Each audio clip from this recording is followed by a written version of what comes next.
بسم اللہ الرحمن الرحیم۔ حق ٹی وی کے صارفین السلام علیکم۔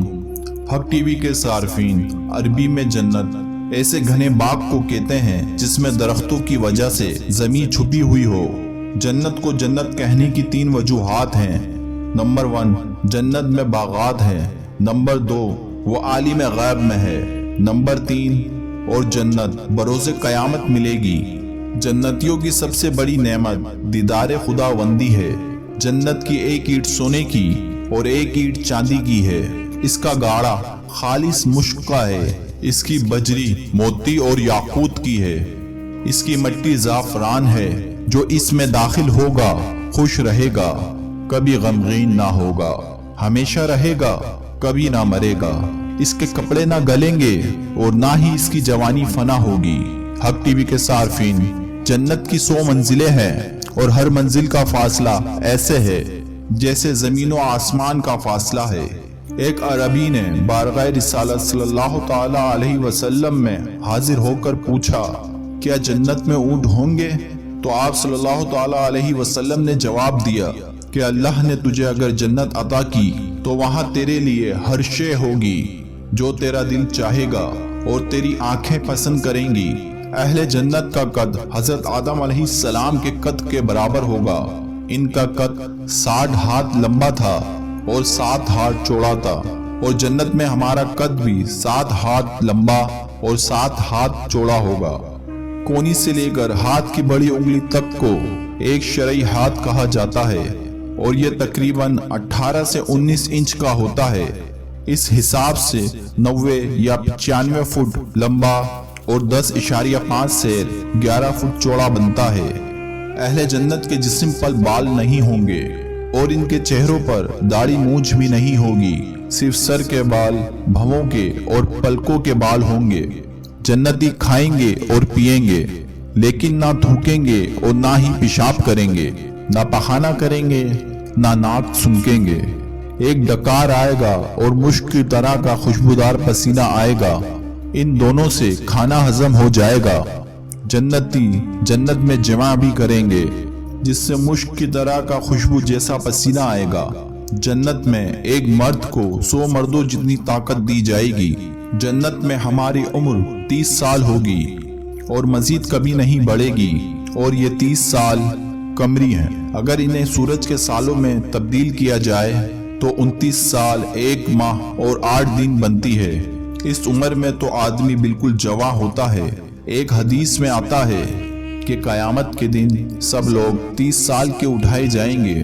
پھر اگر کوئی جنتی ہوگا، اس کو حضرت آدم علیہ السلام کا قد مبارک دیا جائے گا، اور حضرت یوسف علیہ السلام کا حسن اور حضرت ایوب علیہ السلام کا دل دیا جائے گا، اور عمر 30 سال ہی رہے گی، اور اہل جہنم کی عمر بھی 30 سال ہی رہے گی، لیکن ان کا جسم پہاڑ جتنا پھول جائے گا۔ جنت کا ایک دن دنیا کا 1000 سال کے برابر ہوگا، اور جب جنت میں رات ہوگی تو اندھیرا نہیں ہوگا بلکہ پردے گرا دیے جائیں گے، جس سے جنتیوں کو پتہ چل جائے گا کہ اب رات ہو گئی ہے۔ جنت میں سورج نہیں ہوگا بلکہ عرش سے ایک نور نکلے گا جس سے جنت میں روشنی ہوگی۔ جنت میں نیند نہیں ہے، جنت میں تھکاوٹ بھی نہیں ہے۔ سب سے ادنا جنتی کو اللہ تبارک و تعالی 80,000 نوکر دے گا اور 72 بیویاں دے گا۔ سب سے ادنا جنتی بھی اپنی نعمتوں، باغات، تختوں اور بیویوں کو 1000 برس کی مسافت تک دیکھے گا، اور اللہ تبارک و تعالی کے نزدیک سب سے زیادہ اکرام والا وہ ہوگا جو صبح و شام اللہ تبارک و تعالی کے چہرے کی زیارت کرے گا۔ ایک حدیث شریف کا مفہوم ہے کہ اگر جنت کی حور زمین کی طرف جھانک لے تو جنت سے لے کر زمین تک ہر چیز روشن ہو جائے، یعنی 7 آسماں اور زمین بھی روشن ہو جائے۔ ایک حدیث شریف میں آتا ہے کہ دنیا کی ایمان والی عورت اس جنت کی حور سے، جس کا میں نے ابھی ذکر کیا ہے، اس حور سے 70,000 زیادہ گنا خوبصورت ہوگی۔ حدیث میں آتا ہے کہ جنت کی لڑکی کے سر کے بال سر سے چلتے ہیں اور پاؤں کی ایڑی تک آتے ہیں، یعنی جنت کی لڑکی کا قد 90 فٹ ہے اور بال بھی اس کے 90 فٹ ہی ہوں گے۔ جنت کی حور اپنے شوہر کی طرف ایک قدم رکھتی ہے تو اس ایک قدم میں 1,00,000 نکھار اپنے شوہر کو دکھاتی ہے۔ اہل جنت گورے اور سفید رنگ والے ہوں گے، گھنگریالے بالوں والے اور سرمئی آنکھوں والے ہوں گے۔ اگر جنت کی کوئی ناخن پر چیز دنیا میں ظاہر ہو تو تمام آسمان و زمین سے آراستہ ہو جائے، اور اگر جنتی کا کنگن یعنی کلائی کا ایک زیور ظاہر ہو تو آفتاب کی روشنی مٹا دے، جیسے آفتاب ستاروں کی روشنی مٹا دیتا ہے۔ جنت کی اتنی جگہ جس میں گوڑا، چابک، ترا وغیرہ رکھ سکیں، دنیا موافیہا یعنی دنیا اور اس کے اندر جو کچھ ہے اس سے بہتر ہے۔ جنت کی دیواریں سونے اور چاندی کی اینٹوں اور مشک کے گاڑے سے بنی ہیں۔ جنتیوں کو جنت میں ہر قسم کے لذیذ سے لذیذ کھانے ملیں گے، جو چاہیں گے فوراً ان کے سامنے موجود ہوگا۔ اگر کسی پرند کو دیکھ کر اس کا گوشت کھانے کا جی ہو تو اسی وقت بھنا ہوا اس کے پاس آ جائے گا۔ اگر پانی وغیرہ کی خواہش ہو تو کوزے خود ہاتھ میں آ جائیں گے۔ اس میں ٹھیک اندازے کے موافق پانی، دودھ، شراب اور شہد ہوگا کہ ان کی خواہش سے ایک قطرہ نہ کم ہوگا اور نہ ہی زیادہ۔ بات پینے کے خود بخود جہاں سے آئے تھے چلے جائیں گے۔ وہاں کی شراب دنیا جیسی نہیں، جس میں بدبو اور کڑواہٹ اور نشہ ہوتا ہے اور پینے والے بے عقل ہو جاتے ہیں، آپے سے باہر ہو کر بیہودہ بکتے ہیں۔ وہ پاک شراب ان سب باتوں سے پاک اور منزہ ہوگی۔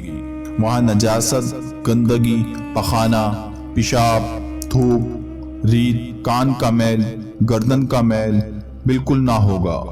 ایک خوشبودار فرحاش بخت ڈکار آئے گا، خوشبودار فراخت بخت پسینہ نکلے گا، سب کھانا ہضم ہو جائے گا اور ڈکار اور پسینے سے مشک کی طرح خوشبو نکلے گی۔ ہر وقت زباں سے تسبیح و تقریر قصدن اور بلا قصد مصر سانس کے جاری ہوگی۔ کم سے کم ہر شخص کے سرانے 10,000 خادم کھڑے ہوں گے۔ خادموں کے ہر ایک کے ایک ہاتھ میں چاندی کا پیالہ ہوگا اور دوسرے ہاتھ میں سونے کا، اور ہر پیالے میں نئے نئے رنگ کی نعمت ہوگی۔ جتنا کھاتا جائے گا لذت میں کمی نہ ہوگی بلکہ زیادتی ہوگی۔ ہر نوالے میں 70 مزے ہوں گے، ہر مزہ دوسرے سے جدا ہوگا اور وہ مزے ایک ساتھ ہی محسوس ہوں گے۔ ایک احساس دوسرے سے رکنے والا نہ ہوگا۔ جنتیوں کے نہ لباس پرانے پڑیں گے نہ ان کی جوانی فنا ہوگی۔ اگر جنت کا کپڑا دنیا میں پہنا دیا جائے تو جو دیکھے بے ہوش ہو جائے اور لوگوں کی نگاہیں ان کا تحمل یعنی برداشت نہ کر سکیں۔ اگر کوئی حور سمندر میں تھوک دے تو اس کی تھوک کی شیری یعنی کہ مٹھاس کی وغیرہ سے سمندر کا پانی میٹھا ہو جائے۔ اور ایک روایت ہے کہ اگر جنت کی عورت کہ وہ 7 سمندر میں تھوکے تو وہ شہد سے زیادہ میٹھے ہو جائیں۔ سر کے بال اور پلکوں اور بھموں کے سوا جنتی کے بدن پر کہیں بال نہ ہوں گے، سب بیریش ہوں گے۔ سرمئی یعنی سرما لگی آنکھیں 30 برس کی عمر کے معلوم ہوں گے، کبھی اس سے زیادہ معلوم نہ ہوں گے۔ پھر لوگ اللہ پاک کے حکم سے ایک بازار میں جائیں گے جس سے ملائکہ گھیرے ہوئے ہوں گے۔ اس میں وہ چیزیں ہوں گی کہ ان کی مثل نہ آنکھوں نے دیکھی، نہ کانوں نے سنی، نہ دلوں پر اس کا خیال گزرا۔ اس میں سے جو چیز چاہیں گے ان کے ساتھ کر دی جائے گی اور کوئی خرید و فروخت نہ ہوگی۔ اور جنتی اس بازار میں وہاں ملیں گے۔ چھوٹے مرتبے والا بڑے مرتبے والے کو دیکھے گا، اس کا لباس پسند کرے گا۔ ابھی گفتگو ختم نہ ہوگی کہ خیال کرے گا میرا لباس اس سے اچھا ہے، اور یہ اس وجہ سے کہ جنت میں کسی قسم کا غم نہیں۔ جنتی وہاں ملنا چاہیں گے تو ایک کا تخت دوسرے کے پاس چلا جائے گا، اور ان میں اللہ پاک کے نزدیک سب سے معزز وہ ہوگا جسے اللہ پاک کے وجر کریم کے دیدار سے صبح و شام مشرف ہوگا۔ جب جنتی جنت میں چلے جائیں گے تو اللہ تبارک و تعالیٰ ان سے فرمائے گا کچھ اور چاہتے ہو جو تم کو دوں؟ عرض کریں گے تو نے ہمارے منہ روشن کیے، جنت میں داخل کیا، جہنم سے نجات دی۔ اس وقت پردہ جو مخلوق پہ تا اٹھ جائے گا تو دیدار الہی سے بڑھ کر انہیں کوئی بھی چیز معلوم نہ ہوگی۔